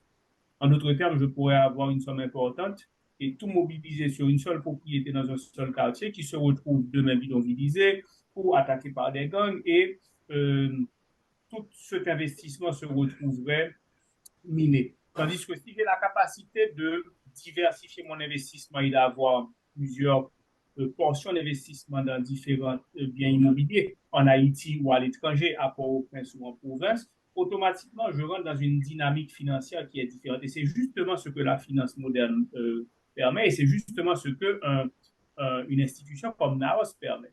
En permettant, par exemple, de dire un bien donné au lieu d'appartenir à une seule personne qui supporte tout le risque, qui supporte tous les coûts ou tout simplement qui se trouve dans l'incapacité de l'acquérir, mais pourrait être la propriété de plusieurs personnes qui collectivement le possèdent. Et le jour où cette personne veut revendre sa part, elle n'est pas obligée de vendre l'immeuble et de collecter le cash. Elle peut simplement céder sa part de cette propriété à une autre personne donc, qui prend la part d'un fonds. Et parce que chaque investisseur se retrouve à un moment donné dans une étape de sa vie en tant qu'investisseur qui fait que les réflexes ne sont pas les mêmes. Et voilà justement le bénéfice de la finance moderne, de la finance autrement. Plus nous serons nombreux à investir, plus nous serons nombreux à prendre part à ces actions d'investissement, plus nous allons tous gagner de manière individuelle, mais aussi de manière collective. Et c'est précisément ce que nous recherchons de plus profit, et c'est pourquoi nous mettons en œuvre ces initiatives d'information, d'éducation, pour que nous puissions chacun, et quand tout à l'heure j'ai dit que j'ai encore appris, je le disais sans aucune fausse modestie, nous avons tous à apprendre à comprendre comment nous pouvons bénéficier de cette finance. Et le domaine de l'immobilier en est un où nous avons effectivement des progrès à faire et où la finance moderne peut nous permettre d'achever de grands bouts. Et je vais juste terminer par compléter, et où, pourquoi j'en ai parlé, c'est pas innocent non plus, et où aujourd'hui, comme on l'a dit, en tant que crise, inflation, donc des prix à immobilier bas, avec un potentiel de hausse. Donc aujourd'hui, on réfléchit à structurer justement quelque chose pour donner cette opportunité, parce qu'on va tirer parti de la crise qui est en train de se jouer, et on va se positionner peut-être sur cette classe d'actifs qu'on n'avait pas encore explorée jusqu'à présent, parce qu'aujourd'hui, clairement, il y a un warning de opportunité pour les investisseurs sur cette classe d'actifs précisément. Mais il faut qu'on soit équipé, comme a dit Robert, avec cette forme de finance moderne pour permettre au plus grand nombre d'en tirer parti. J'espère que ça répond à votre question, Monsieur Célestin. Pour la première partie, oui, mais pour la deuxième partie, je me demande comment on pourrait intégrer ce marché de manière formelle. On sait très bien de manière informelle, ce marché existe, mais de manière formelle, et on n'a pas vraiment. C'est vrai, dans la loi haïtienne, et il y a une partie là-dedans qui gère cette question, et surtout avec, on pourrait parler, la mairie, qui a connecté des impôts là-dedans qu'on appelle CFPB, mais de manière formelle, pour pas donner, comment je pourrais dire, une ligne directive à ce marché, on n'a pas vraiment. Bon, moi, je ne sais pas. Si ça existe, je ne sais pas. Et c'est la raison pour laquelle j'essaie de poser cette question. Est-ce que ce marché existe en Haïti? La réponse est oui, puisqu'on on a l'offre et on a la demande, c'est tout à fait correct. Mais de manière formelle, comment intégrer ce marché?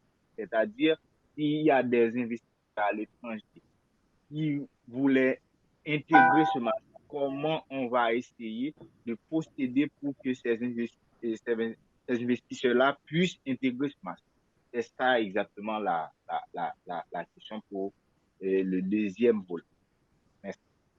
Elle permet que je rebondisse sur cette clarification de M. Célestin.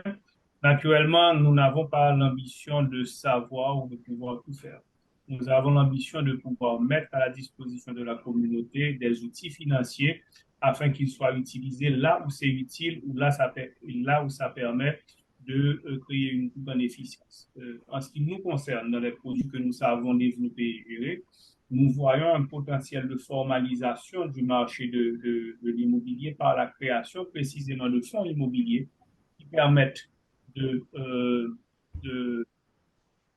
professionnaliser la propriété de certains actifs. Aujourd'hui, nous sommes essentiellement concentrés sur des actifs financiers, donc des actions, des obligations dans des entreprises, mais nous avons tout à fait la capacité d'utiliser les mêmes techniques pour professionnaliser la propriété d'actifs immobiliers. Il s'agisse d'immeubles et de les mettre dans des fonds qui eux-mêmes auraient une valeur, auraient des rapports dédiés, auraient leur génération de revenus ou de valeur et de sorte à pouvoir restituer cette valeur à un groupe d'investisseurs qui serait mis en commun au lieu d'avoir des interventions individuelles et ponctuelles. Naturellement, ce n'est pas la seule façon de formaliser ce marché, ce n'est pas la seule façon de procéder, mais c'est tout au moins dans la dimension de ce que nous sommes comme groupe financier, ce que nous pouvons apporter pour les Haïtiens qui vivent en Haïti ou pour ceux qui vivent à l'étranger, qui effectivement, certaines fois, ont ce désir de pouvoir investir dans leur pays et notamment en province. J'en ai rencontré beaucoup dans mes déplacements à l'étranger. En tout cas, j'espère que ceci a clarifié la position que nous pouvons avoir et que nous souhaitons avoir. Je vais demander à Tatiana peut-être de poursuivre et de donner l'opportunité à d'autres intervenants de poser leurs questions. Et naturellement, nous serons heureux de poursuivre ces conversations. Oui, bien entendu, nous vous remercions, M. Célestin, pour ces questions. Nous allons maintenant donner la parole à Michelet Salomon, qui a levé la main et à qui on a mis le droit de parole. Je note aussi que vos questions sont dans le Q&A, donc je vais les lire. Comment investir avec le groupe Profin? Première question. Deuxième question, investissez-vous dans les startups? Troisième question, quels sont les types d'investissements disponibles? Comment investir? Eh ben, c'est assez simple, hein, que ce soit sur le site internet, sur Profin TV. À chaque fois, vous pouvez, ici aussi sur le chat, vous verrez, on a donné les contacts. Donc, on a des conseillers en placement spécialisés pour vous accompagner, écouter vos demandes et vous conseiller sur mesure, qui vont être là pour répondre à votre question avec l'ouverture après d'un compte de placement. Donc, c'est différent d'un compte bancaire et c'est ce que je disais tout à l'heure, c'est complémentaire. C'est important d'être équipé des deux. Et ensuite, on va procéder au profil investisseur pour définir avec vous, vous aider dans l'élaboration de votre profil, de votre aversion au risque, définir vos caractéristiques qui vous sont propres, vos besoins. Et là, on va accompagner dans le choix du produit. À la question, est-ce qu'on peut financer des startups? Je disais tout à l'heure que dans le groupe Profin, il y a 8 sociétés distinctes, chacun experte dans son métier.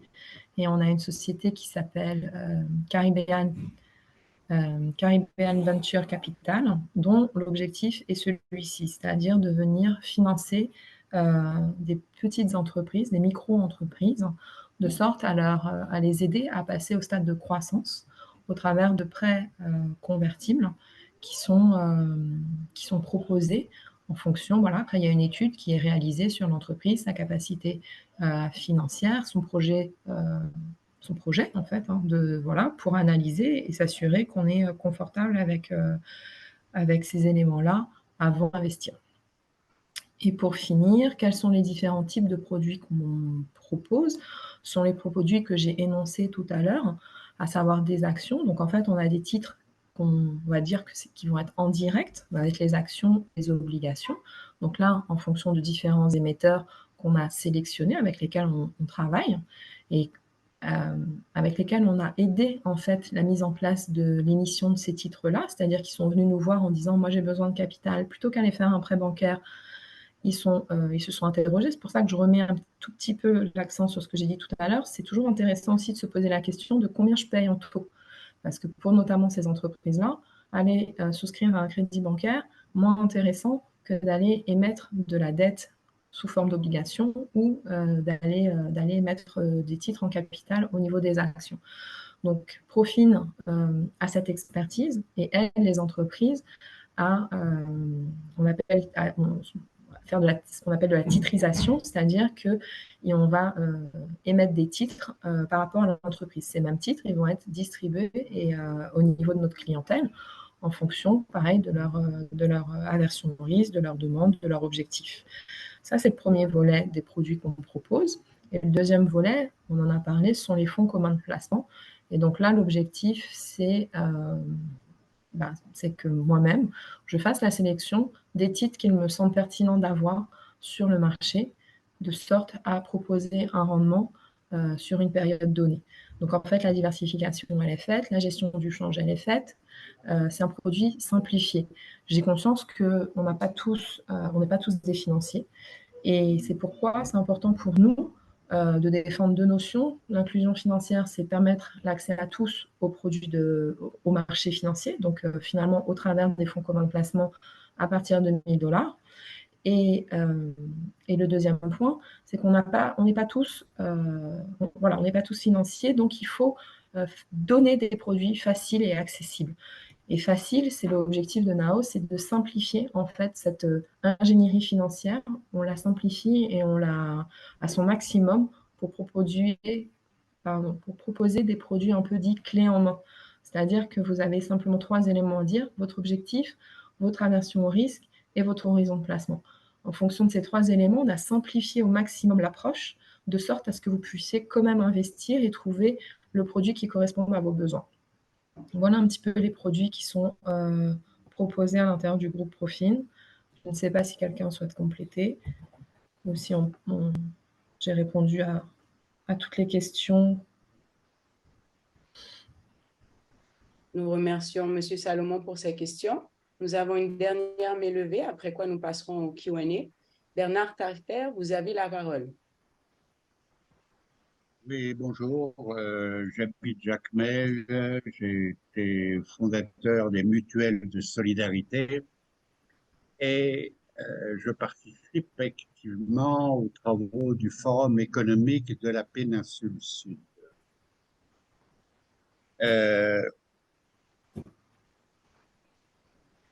Profil donne comme sous-titre ou comme slogan financer autrement. Alors,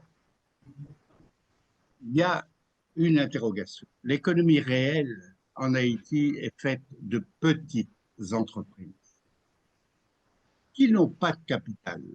Elles travaillent avec love money, l'argent de la famille, l'argent des proches dans la cuisine de maman pour transformer les produits agricoles. Mais ces créateurs d'emplois, et c'est la masse de l'activité à ce titre, je considère que Jacmel est une ruche, mais ces gens-là ne trouvent pas de financement dans le système actuel, Profin compris. Et est-ce qu'il n'y aurait pas manière de créer une finance solidaire, une finance qui, non pas à coût de 1 000 $, mais avec des sommes plus petites, permettrait de financer et d'accompagner les petites entreprises qui font, encore une fois, la réalité du pays. Merci. Je vais me permettre de réagir en premier. Peut-être que Gaël Jeannot pourra compléter. Tout d'abord, je veux saluer les travaux du Forum de la péninsule. Pas plus tard que le 14 août dernier, j'ai eu le privilège de participer au dernier forum et je me réjouis de cette initiative. Pour toucher un point qui est essentiel, M. Taillefer, sur la question de l'accès aux capitaux et la dimension de la finance autrement dans cette recherche de capitaux. J'ai été pendant plus de 20 ans dans le domaine de la banque commerciale, mais surtout du crédit bancaire, et j'ai pu mesurer par cette expérience les limitations de la banque traditionnelle pour répondre aux besoins des petites et moyennes entreprises et aussi pour répondre aux besoins des particuliers quelquefois qui ont le désir de pouvoir au moins protéger leurs avoirs ou au mieux gagner un rendement plus intéressant. Et sans mettre au pilori les banques commerciales qui font un travail qui leur est propre et pour lequel elles ont beaucoup de mérite, c'est ces carences-là qui ont fait que j'ai décidé de laisser ma carrière de banquier commercial pour me retourner vers l'opportunité pour faire la nouvelle loi à l'époque, du 14 mai 2012, qui permet de créer une société de promotion des investissements. Naturellement, pour arriver à l'idéal que vous avez décrit, qui est de pouvoir mobiliser des ressources dans des dimensions plus limitées et les amener vers des acteurs de plus petite taille, ça prend un certain temps. Et ça prend aussi de pouvoir atteindre une certaine dimension pour absorber des coûts opérationnels. Je vais prendre un exemple. Vous avez mentionné la limitation qu'investir 1 000 $ représenterait. Et c'est vrai. Et mon rêve est un jour que n'importe quel étudiant, n'importe quel particulier puisse, sur son téléphone portable, ouvrir un compte de placement avec 100 euros ou 500 euros. Et mais il se trouve qu'on avait commencé les premières initiatives de profit, les premiers ateliers d'investissement similaires à celui-ci. Le minimum d'investissement que nous pouvions accepter était de 50 000 dollars américains, pas parce que nous voulions mettre des barrières, mais parce que la capacité opérationnelle à mobiliser des ressources nous offrait ces freins-là. Et nous sommes très fiers de pouvoir faire tomber progressivement des barrières. Naturellement, il ne nous appartiendra pas seul d'apporter toutes les solutions. Vous avez parlé de la finance communautaire, vous avez parlé de la mise en commun, et ce sont des vertus dans lesquelles nous croyons. Et oui, nous pouvons nous-mêmes avoir des actions dans ce sens, mais nous pouvons surtout créer ce sentiment de besoin de faire différemment. Nous devons être très clairs que si nous produisons les mêmes formules, nous allons avoir les mêmes résultats. Et au-delà de ces actions dans le domaine financier, au-delà de la recherche de la création de richesses, j'aime à dire que le groupe Profit n'est pas seulement un groupe financier, il est aussi un groupe social. Nous voulons créer ces ponts-là, nous voulons créer cette cohorte d'acteurs qui comprennent l'utilité de faire les choses différemment. Nous ne saurons pas tout faire, mais nous avons cette velléité de supporter des initiatives qui vont dans ce sens et dans les dimensions de ceux qui sont les nôtres, et aussi les limitations que nous avons, parce qu'il faut bien comprendre que le domaine financier est un domaine qui est régulé, et nous avons des choses que nous pouvons faire de par les habilitations qui sont les nôtres et certaines que nous ne pouvons pas faire. Par exemple, nous n'avons pas une habilitation pour faire du crédit. Et nous pouvons venir en support à des initiatives qui veulent mobiliser des ressources pour faire du crédit, si elles le font dans les limites et des lois. Donc, ceux qui savent faire du crédit, ceux qui savent mobiliser des ressources, doivent pouvoir le faire. Par contre, nous avons des outils et les compétences pour pouvoir mettre en commun des ressources. Donc, demain, prenons l'hypothèse, et je vais laisser Gaël compléter sur ça, que des acteurs de la région de Jacmel du Grand Sud voudraient créer un grand fonds commun et mettre leurs ressources au bénéfice de certaines actions dédiées. Nous avons non seulement les compétences, les outils pour aider à mettre en œuvre et peut-être gérer pour compte de tiers, pour compte d'un groupe, et de telles initiatives, naturellement le faisant avec la transparence, le reporting nécessaire. Donc, je vous remercie pour cette question. Elle met en lumière la nécessité de mettre la finance au profit de la création de richesse, mais aussi de répandre cette richesse. Et je vais finir en disant, quand nous disons répandre la richesse, ce n'est pas seulement la richesse financière. Donner l'accès à l'éducation, c'est de la richesse. Donner l'accès à la création d'emplois, c'est de la richesse. Donner l'accès tout simplement à la sécurité, c'est de la richesse. Donc oui, nous valorisons la richesse financière, mais nous valorisons la richesse dans son ensemble et dans cette capacité de permettre à l'homme ou à la femme haïtienne de pouvoir émerger, de pouvoir prospérer en toute sérénité. D'ailleurs, je te laisse compléter sur l'aspect de cette vocation communautaire et par exemple, comment est-ce que NAOS pourrait aider par exemple à créer des fonds dédiés et des mises en commun de ressources. Merci Robert. En amont, je vais préciser qu'effectivement, moi, j'ai travaillé longtemps en France. J'ai participé à l'écriture sur la loi de la finance solidaire qui a vu le jour. J'ai toujours eu un biais très fort sur tout ce qui va être finance verte, finance durable, finance éthique et le financement surtout des entrepreneurs sociaux. Et ça a toujours fait partie en fait de mes convictions. Je pense qu'on peut faire la finance, mais on peut la faire correctement et proprement, autrement, pour reprendre le slogan. Et quand je suis arrivée en Haïti et que j'ai découvert Profit, une des premières personnes qu'on a rencontrées me dit moi j'ai une ferme et je voudrais que vous financiez ma ferme et que vous puissiez créer de l'emploi, que vous puissiez. Je lui ai dit on le fera. On le fera parce que moi, j'ai ça dans mon ADN, c'est important. Je sais que c'est exactement les valeurs qui sont partagées par le groupe Profil. J'ai l'ambition, je ne promets rien, mais de créer un fonds dans lequel on a pour l'instant visé un montant minimum à $50. On est en train de s'équiper d'outils technologiques pour nous permettre justement cette gestion opérationnelle qui était décrite. Voilà, il faut nous laisser un petit peu le temps de grandir. Mais aussi, on en a parlé aussi hier, quand on a réfléchi à quels sont les services et produits en fait, qu'on veut créer demain. Alors, il y a ces obligations d'avoir les agréments, etc. Mais il y a les plateformes de microfinance, il y a les crowdfunding, il y a les partenariats avec des institutions de plus petite taille qui sont au plus près du terrain, plus près du terrain que nous. Et donc, je pense que c'est l'ensemble de ces services-là qui vont conduire à nous amener demain à apporter ce genre de réponse. Ce que je peux vous dire aujourd'hui, c'est que vous pouvez compter sur moi pour batailler au sein du groupe et faire valoir ces points par la suite, parce qu'il me tient à cœur, je pense, autant que vous ou d'autres. Nous espérons avoir répondu à votre question. Monsieur Taillefer, nous vous invitons à nous écrire. Il nous fera un plaisir de collaborer avec vous et pour justement créer cette plateforme que vous avez exprimée par les besoins de la péninsule du Sud notamment, mais pour tout le pays. Nous avons une autre question ici. Allez-y. Merci beaucoup pour les réponses.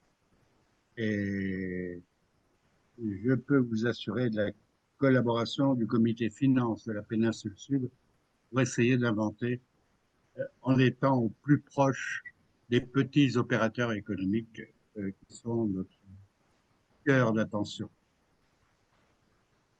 Merci beaucoup. Nous avons Marie-Jennifer Bouquet qui demande quelle serait la durée de temps d'investissement disponible au groupe Profil. L'objectif, c'est d'avoir pour répondre au plus grand nombre, on a travaillé sur des produits qui répondent notamment à différents horizons de placement.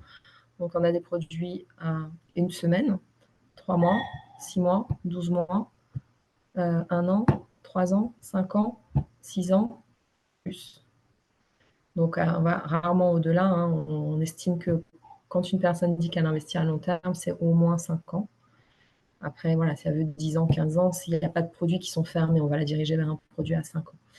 L'objectif aussi, c'est de poser les bonnes questions et de challenger. On voit trop souvent des gens nous dire ou investir dans des fonds à 3 mois en disant on ne sait jamais, on ne sait jamais, on ne sait jamais si j'ai besoin de liquidité, alors qu'en vérité, l'argent reste 2 ans.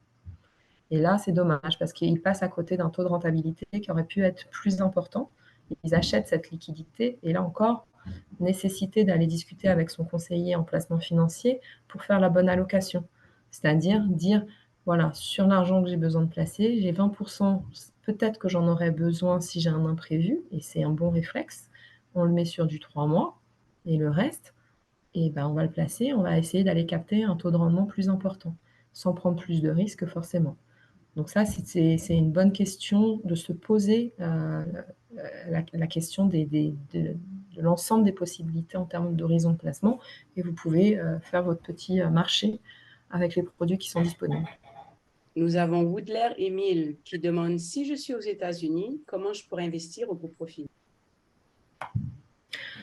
Moi, je suis une grande voyageuse. J'étais en Haïti, j'étais en France, j'étais en Éthiopie, j'étais en Côte d'Ivoire et j'ai investi dans le groupe Profil. Donc, tout simplement en ouvrant un compte de placement avec le groupe Profil. On s'arrange pour trouver des méthodes pour faire signer les documents nécessaires. La plupart, on essaie de faire en signature électronique. Et quand il y a des signatures manuscrites obligatoires, on regarde ce qu'on peut faire avec DHL ou autres, de sorte à faciliter au maximum. Faire la finance autrement, c'est aussi être inventif et créatif au niveau de ce genre de situation. Et même si vous étiez en Haïti, on sait parfois que le déplacement est compliqué. Et donc, on essaye aussi d'apporter des solutions techniques de ce côté-là pour être au plus près des clients avec lesquels on travaille. Et ajoutons, Gaël, que le groupe Profil investit beaucoup dans la technologie et aujourd'hui, avec l'autorisation de la Banque de la République d'Haïti, donne l'accès au compte de placement en ligne, donc ce qui est une des notions essentielles dans la capacité d'investir à distance. Et sans trop entrer dans le détail, on peut dire également que d'ici l'année prochaine, il y aura de belles surprises sur le plan des mises en place technologiques avec une capacité similaire à ce qui se fait dans les places les plus modernes de la finance. Donc, nous investissons et nous continuons à investir pour rendre l'investissement accessible de partout pour ceux qui sont en Haïti, à Port-au-Prince, en dehors de Port-au-Prince, et tout simplement qui veulent, comme un samedi matin, rester dans le confort de leur maison, suivre un atelier sur l'investissement ou investir. Merci pour cette question. Et je compléterai aussi simplement pour rassurer par rapport au thème abordé aujourd'hui. Moi-même, je suis française, j'ai un mari qui fait de l'expatriation, donc on voyage beaucoup. Et c'est en Haïti que j'ai choisi de faire la majorité de mes investissements. Donc le risque haïtien dont on a parlé tout à l'heure, professionnel de la finance, je l'estime acceptable. Et moi-même, j'ai placé mes économies parce que je vois le travail d'analyse qui est fait. Et donc, ce que je veux dire par là, c'est que je peux investir aussi en France ou ailleurs. Et non, parce que Haïti représente cette opportunité d'enrichissement beaucoup plus fort que dans d'autres endroits.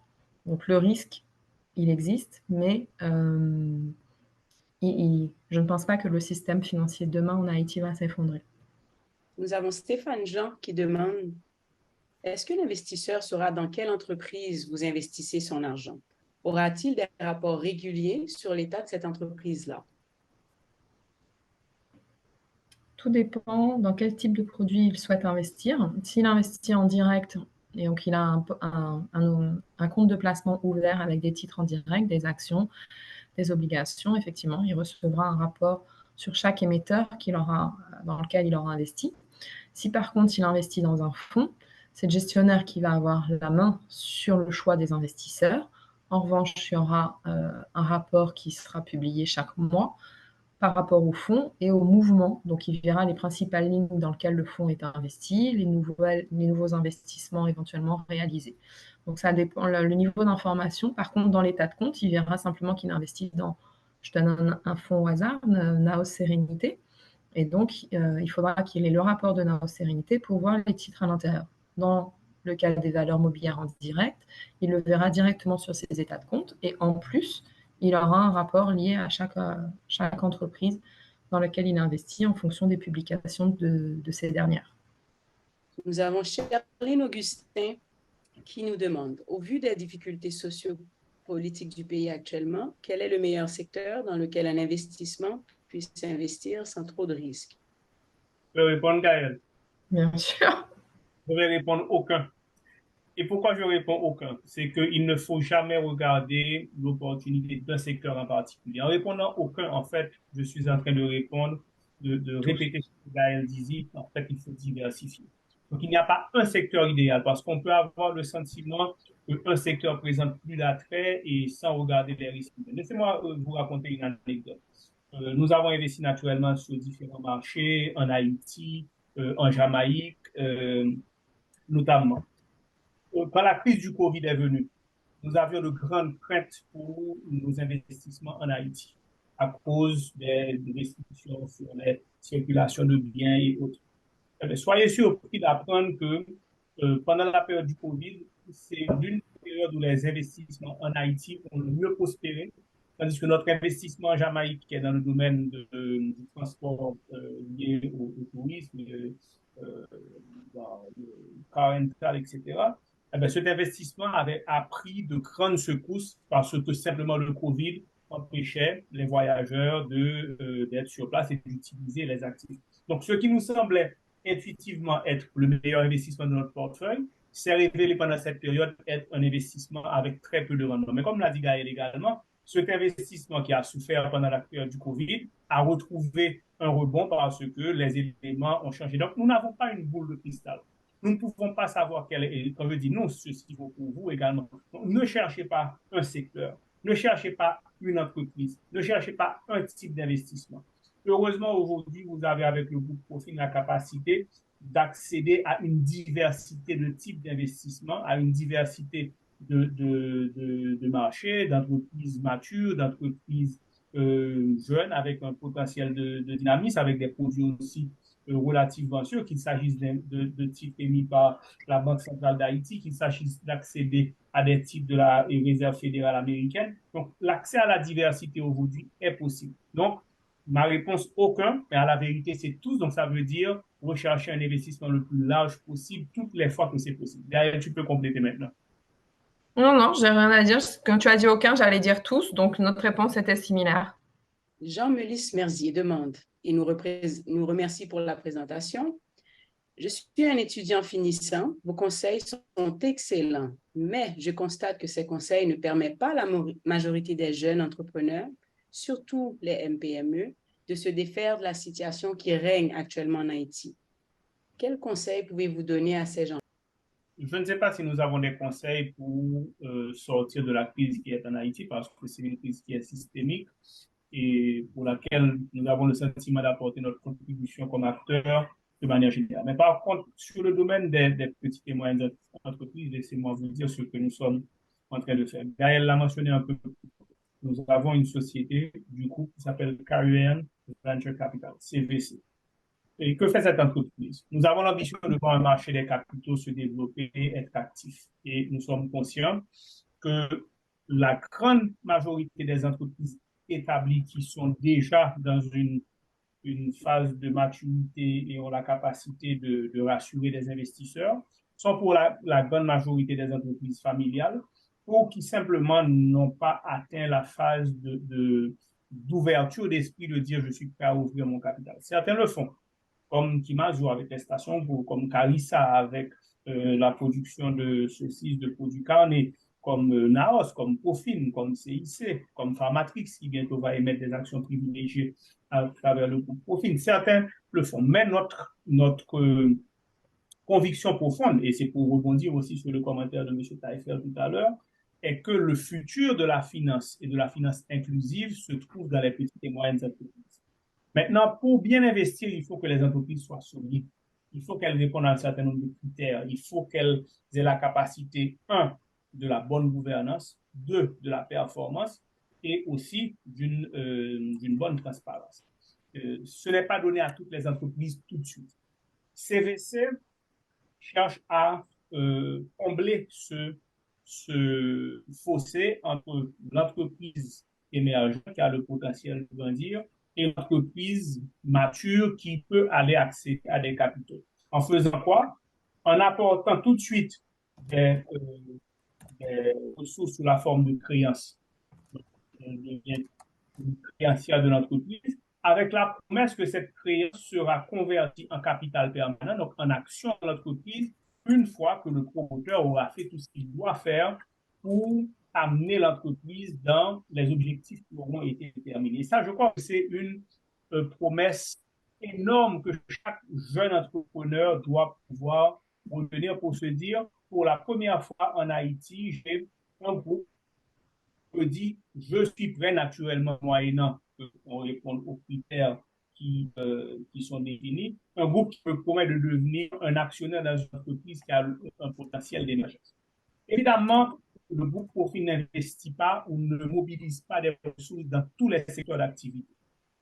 Nous avons une préférence et une action qui est tournée surtout et avant tout vers les entreprises qui ont le potentiel de créer de la valeur ajoutée, de créer des emplois, de créer des produits de substitution aux importations. Pourquoi? Parce que rappelez-vous, nous avons dit que nous voulons créer de la richesse et nous voulons répandre de la richesse. Si nous savons aller dans des entreprises qui produisent localement, nous créons de la richesse. Si nous savons aller mobiliser des ressources des entreprises qui créent des emplois, nous créons de la richesse.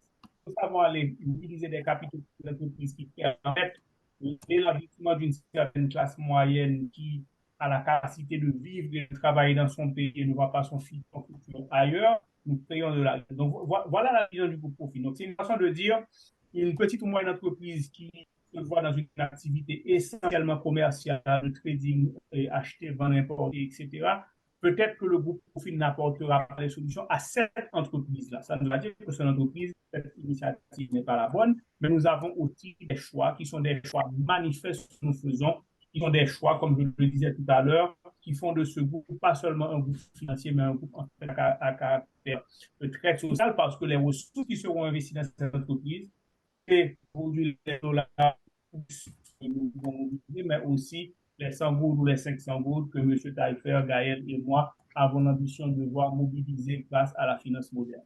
Donc, ces réponses ne sont pas pour toutes les petites et moyennes entreprises, et j'insiste que nous n'aurons pas de réponse pour tous les cas de figure, mais nous avons l'ambition dans notre dimension et dans notre vocation d'assister un tissu de petites et moyennes entreprises qui veulent, créer de la richesse, de répandre de la richesse, et donc faire la finance. Quand il y a crise, il y a des opportunités, vous avez dit. En ce qui concerne les diverses crises haïtiennes, existe-t-il des opportunités?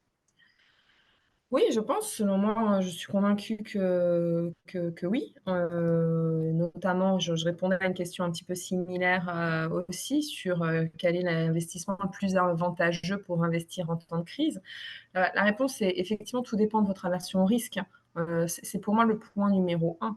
Par contre, si vous avez du temps devant vous, vous êtes capable d'accepter d'une baisse éventuelle, ma réponse serait les actifs risqués, puisque ce sont ces titres-là qui vont dégager le plus d'opportunités de performance et qui vont, on va dire, à court terme, subir une éventuelle baisse, hein, donc qui vont présenter un point d'achat, intéressant. Au niveau des entreprises, des opportunités actuelles, on a des entreprises dans lesquelles on a investi, depuis, voilà, on a fait les calculs la dernière fois. Je crois qu'on était entre des taux entre 40 et 80 de rendement depuis 5 ans. Donc, il y a des opportunités, elles sont dans différents secteurs comme on l'a souligné dans la question précédente. C'est notre rôle, c'est notre métier, d'aller détecter ces opportunités, d'aller à la rencontre de ces entrepreneurs qui ont un projet intéressant, de voir comment on peut les aider, les aider aussi à se financer, mais aussi à se structurer. On a par exemple une entreprise avec laquelle on fonctionne. Son métier premier, c'est une entreprise du secteur énergie. Son métier premier, c'est l'importation de pétrole. Or, avec la crise aujourd'hui qui se produisait notamment au niveau de la gourde, ils rencontraient de grosses difficultés en fait au niveau du change. Et là, c'est nous, dans notre rôle de financier, qu'on a pu les accompagner pour résoudre ce problème-là, ce qui fait qu'au mieux d'enregistrer des pertes de change trop fortes, on a réussi à concentrer ce problème-là et à leur trouver des solutions financières puisque c'est notre expertise et donc en fait à leur permettre de rebondir beaucoup plus facilement et de sortir des résultats positifs sur les derniers trimestres du mois. Donc je suis convaincue qu'il y a des opportunités dans différents domaines, dans différentes entreprises. Il peut y avoir des belles histoires avec des entreprises qui finalement ne fonctionneront pas parce qu'il y a aussi toujours des éléments contextuels, aléatoires, hein. Je pense que on a parlé aussi, il y a beaucoup de mots qui ont été évoqués comme partenariat, accompagnement. Je pense aussi que c'est la clé lorsqu'on est en situation de crise de s'entourer correctement. Et c'est aussi pourquoi j'avais fait cette introduction de travailler, de choisir correctement votre partenaire financier avec lequel travailler. Eh Merci. bien, je vais ajouter que, alors pour répondre, y a-t-il des opportunités? Oui. Prenons l'exemple de cette crise à la frontière. Elle met en évidence la dépendance ou l'importance du marché haïtien, par exemple, pour les produits dominicains. Elle met peut-être en évidence l'opportunité pour créer un secteur productif local dans certains domaines, par exemple la production des œufs ou d'autres. Et maintenant, on me dira, oui, mais avec quel capitaux? Mais ça crée une opportunité pour un groupe comme le groupe Profil se mettre à la disposition d'entrepreneurs existants de préférence qui veulent peut-être renforcer certaines capacités. La crise sécuritaire met en évidence qu'il n'existe pas que la République de Port-au-Prince. Aujourd'hui, je vois des entreprises émerger dans le sud, dans le nord, notamment dans le domaine touristique. La crise crée des opportunités éventuellement qu'on ne voyait pas. Et même pour celles qui sont en plein milieu de la crise, euh, celles-ci forcent à repenser les modes de fonctionnement, peut-être à faire des choix qui seraient les choix les plus naturels, mais qu'on n'ose pas faire ou qu'on ne pense pas faire, et simplement parce qu'on n'est pas le dos au mur. Et donc la crise vient aussi avec cette obligation de se remettre en question, ne serait-ce que pour mettre la tête hors de l'eau et ressortir plus fort d'une période de crise. Et pour finir, je vais vous raconter une anecdote. Comme je l'ai dit, nous avons des investissements en Jamaïque, donc nous avons des voyages fréquents, mais le Covid m'avait empêché de visiter la Jamaïque pendant 3 ans. Et quand j'y suis retourné en janvier dernier pour le sommet de Jamaican Stock Exchange, j'étais assez frappé de voir comment le pays, malgré le Covid, s'était modernisé en 3 ans. Et je le disais à un partenaire jamaïcain. Il m'a regardé en souriant et me dit, c'est vrai, on s'est développé, c'est vrai, on a grandi, mais vous avez en Haïti une richesse que nous n'aurons jamais en Jamaïque. Et j'ai regardé un peu ce qu'on se fait. Il m'a dit, vous avez une grande population, une population très jeune. Et ça, c'est une opportunité. Et je voulais seulement imaginer avec un minimum de stabilité le potentiel de croissance et de croissance importante qu'un pays comme Haïti pourrait avoir, tout simplement parce que nous avons tout à construire. Donc, la crise vient avec cette opportunité et je peux vous dire que de l'extérieur, beaucoup sont en train de regarder Haïti, d'attendre le moment et ils s'appuient beaucoup sur la présence en Haïti d'un groupe comme le groupe Profil pour se dire le jour où nous pourrons investir en Haïti, le jour où nous pourrons prendre des risques, eh bien, on voudra avoir des partenaires qui sont sur le terrain, qui comprennent la dynamique du terrain et qui pourront nous référer aux bons partenaires, nous aider à faire les bons choix d'implantation et de partenariat parce que un peu plus que nous, les acteurs de l'étranger ils parlent le langage du partenariat, ils parlent le langage de l'ouverture et nous sommes là aussi pour faire cette direction. Donc oui, dans cette crise, il y a des opportunités, naturellement pour les saisir, il faut rester vivant, il faut rester la tête hors de l'eau. Quand je dis vivant, ne serait-ce que comme entreprise, c'est aussi votre mission pour ceux qui sont des entrepreneurs qui sont là, de trouver les bonnes solutions pour passer la crise, pour réduire vos coûts de fonctionnement. Dans le groupe Profil aujourd'hui, nous avons fait un choix tourné fortement sur la technologie en utilisant beaucoup d'applications qui nous permettent de réduire substantiellement nos coûts et nous permettent de fonctionner dans la crise. Ce sont d'ailleurs des solutions que nous mettons à la disposition aujourd'hui des entreprises. Ceux d'entre vous qui le souhaitaient, et peut-être que Tatiana Magloire, qui est le directeur général de ProCroissance et qui nous sert de maître de cérémonie, un jour fera une présentation sur les solutions qui sont destinées aux entreprises pour les aider à mieux gérer leur comptabilité, leurs ressources humaines, leur data analytics, les analyses de données, etc. Aujourd'hui, ce sont des solutions qui sont disponibles pour les entreprises et qui sont en fait aussi des opportunités de réponse à la crise. Oui, chaque crise vient avec des opportunités, y compris celles au pluriel que nous vivons. Élisée Bossico qui nous demande: le groupe Profil propose différents types d'investissements. Quel est l'investissement le plus avantageux pour investir en temps de crise en Haïti? C'est la réponse à laquelle j'ai accompagné tout à l'heure, c'était cette réponse que je donnais aussi. Tout dépend de la version risque, mais globalement, c'est investir où est-ce qu'il y a des opportunités et donc c'est aller chercher des actifs risqués.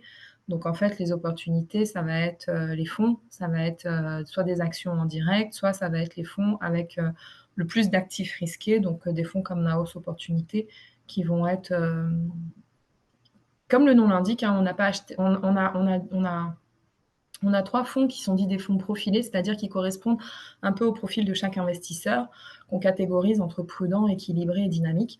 Un prudent, on va le diriger vers un fonds qui s'appelle Naos Sérénité. Nos titres de fonds, ils ont été choisis de manière quand même intuitive pour faciliter la lecture.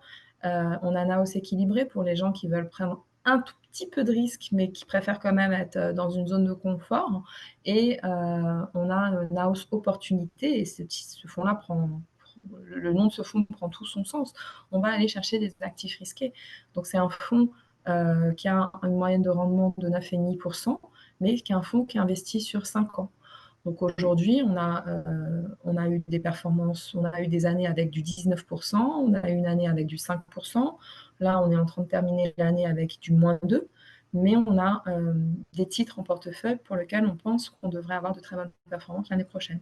C'est pour ça que je disais aussi, voilà, quand on a un fonds qui a cette capacité-là à rebondir et qui a une année un peu moins bien, donc si vous voulez, ça résume la situation qu'on est en train décrire. Quand on est en temps de crise, quand tout s'effondre, qu'est-ce que je vais faire? Moi, je vais aller chercher ce titre-là personnellement parce qu'il a une capacité de rebond incroyable. Je vous dis, il avait fait 19% en 2021. Donc là, je vais chercher les -2 que j'ai en arrière, plus les 19%, je peux réaliser. Alors, je ne dis pas qu'on va refaire les 19%, je n'ai pas de boule de cristal, mais il a été construit et conçu et on a investi dedans dans des titres pour lesquels on a une conviction qu'on est capable, sur 5 ans, de manière lissée, c'est-à-dire en faisant une moyenne sur 5 ans, de pouvoir donner le 9,5%. Alors, Élisée Bossico renchérit en demandant: est-ce que le groupe Profil éduque financièrement ses investisseurs sur le long terme?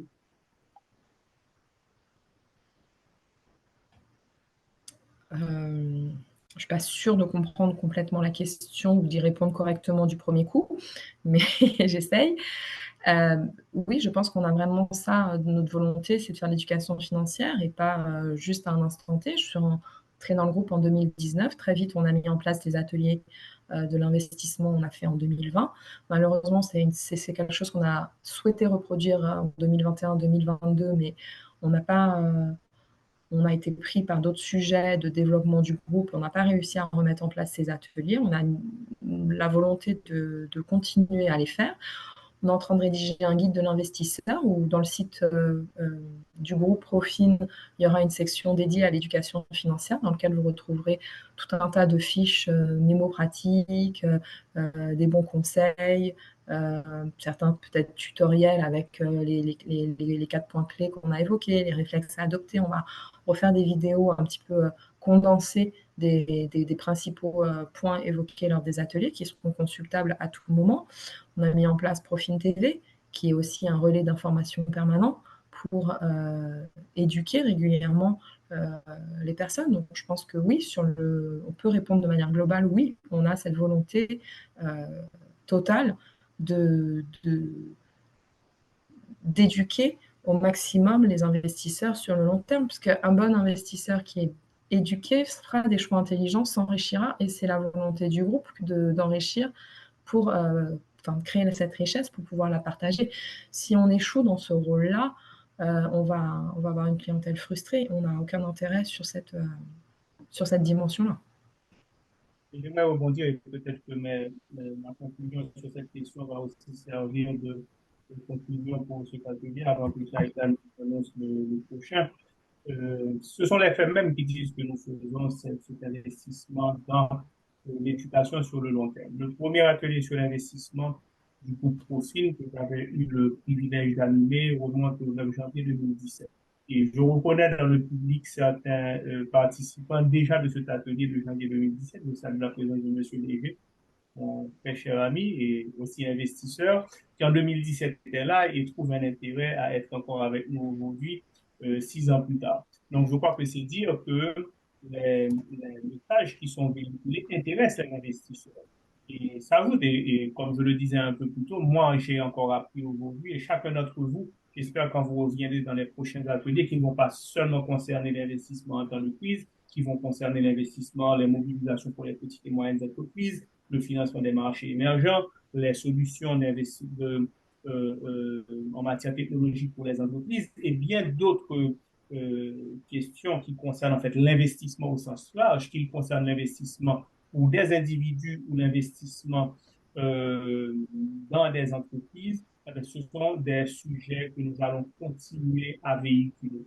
Nous sommes un acteur très présent dans le sommet international de la finance. Nous sommes en train de tisser différents partenariats avec des espaces universitaires, à l'Université Christie, à la CTPE, à l'Université Notre-Dame et bien d'autres. Donc, tout ceci va dans cette même dynamique. Nous avons même l'ambition, je crois, en fait, ça fait un certain temps que je roule ma bosse dans le secteur financier. C'est la première fois que j'ai vu en mars dernier des sociétés financières inviter des étudiants à participer à leur assemblée générale. Nous avons eu un groupe de l'ENST qui a participé à l'Assemblée générale de Naos et un groupe de l'Université qui a participé à l'Assemblée générale de Profin. Pourquoi?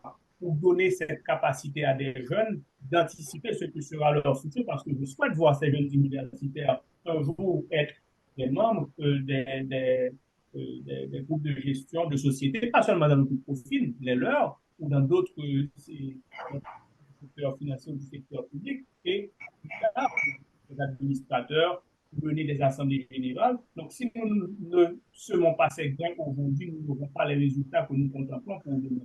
Donc, oui, c'est sur le long terme que nous nous engageons. Et les faits sont là pour le dire. Aujourd'hui, ce sont des milliers et des milliers de personnes comme vous qui ont pris part une fois ou plusieurs fois à des ateliers qui sont dispensés totalement gratuitement avec cette vocation de donner ce retour à la communauté. Nous avons beaucoup reçu d'Haïti et nous avons encore beaucoup à donner. Nous donnons dans la dimension de ce que nous possédons. Nous possédons le savoir, nous possédons les techniques, nous comprenons la finance. Dans ce qui se fait ailleurs, nous comprenons que ce qui se fait ailleurs doit être adapté à la réalité haïtienne et nous ne savons pas le faire tout seul. Nous le ferons avec vous, nous le ferons pour vous et nous vous remercions donc ce matin d'avoir pris ce temps d'être avec nous. Nous sommes parfaitement honorés de savoir que ce que nous faisons a de l'intérêt pour des gens comme vous et nous espérons que le prochain atelier aura un intérêt aussi grand. Donc, je vais passer la parole à Shaïda en remerciant encore Gaël. Et vraiment, Gaël, et à chaque fois, je découvre ces lumières. Et un jour, tu m'as dit que tu avais un coup de foudre professionnel pour mes savoirs. J'ai un coup de foudre professionnel pour tes savoirs aussi, je tiens à le dire et à l'avouer publiquement. Merci.